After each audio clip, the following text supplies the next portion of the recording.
तेजो वृषोद्युतिधरः सर्वशस्त्रभृतांवरः प्रग्रहो निग्रहो व्यग्रो नैकशृंगो गदाग्रजः. भगवान विष्णू हे भक्तांना प्रेमाने स्वीकारून त्यांना आश्रय देणारे आहेत.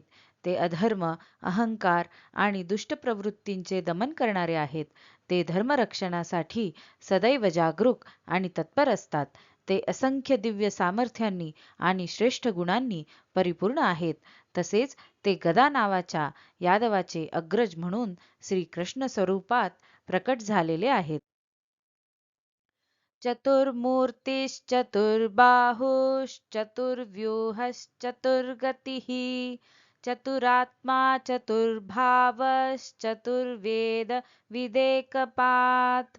भगवान विष्णू हे चार प्रमुख दिव्य रूपांनी प्रकट होणारे आहेत. ते चार भुजा धारण करणारे आहेत. ते वासुदेव, संकर्षण, प्रद्युम्न आणि अनिरुद्ध या चतुर्व्यूह स्वरूपांनी विश्वाचे संचालन करणारे आहेत. ते सृष्टीची निर्मिती, पालन, संहार आणि जीवांवर अनुग्रह करून मोक्षप्रदान ही चार दिव्य कार्य करणारे आहेत.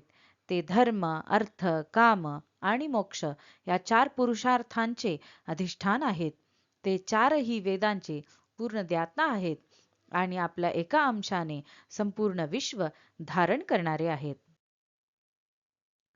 समावर्तो निवृत्तात्मा दुर्जयो दुरतिक्रमः दुर्लभो दुर्गमो दुर्गो दुरावासो दुरारिहा.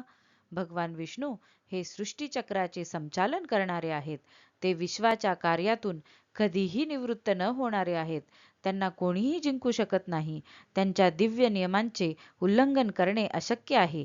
ते केवळ निष्काम भक्ती आणि ज्ञानानेच प्राप्त होतात. त्यांचे स्वरूप जाणणे अत्यंत कठीण आहे.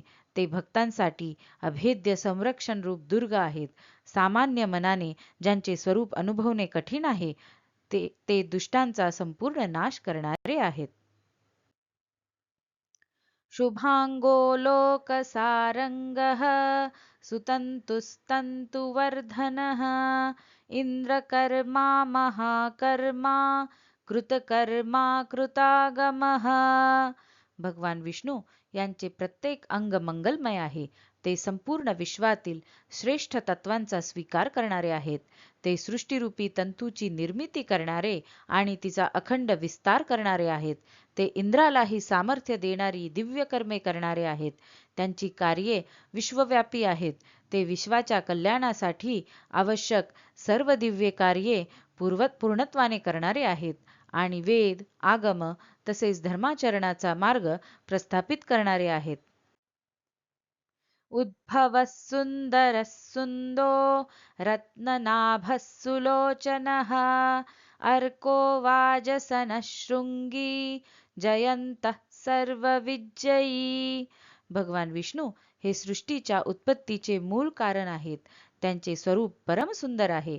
ते सर्वांना आनंद देणारे आहेत. त्यांच्या नाभीत दिव्य ऐश्वर्याचे अधिष्ठान आहे. त्यांचे नेत्र अत्यंत सुंदर, करुणामय आणि प्रसन्न आहेत. ते सूर्याप्रमाणे ज्ञानाचा प्रकाश देणारे आहेत. ते सर्व जीवांचे पालनपोषण करणारे आहेत. ते सर्वोच्च सामर्थ्याचे प्रतीक आहेत. ते सदैव विजयी आहेत आणि सर्व प्रकारच्या अज्ञान, अधर्म व दुष्ट शक्तींवर विजय मिळवणारे आहेत.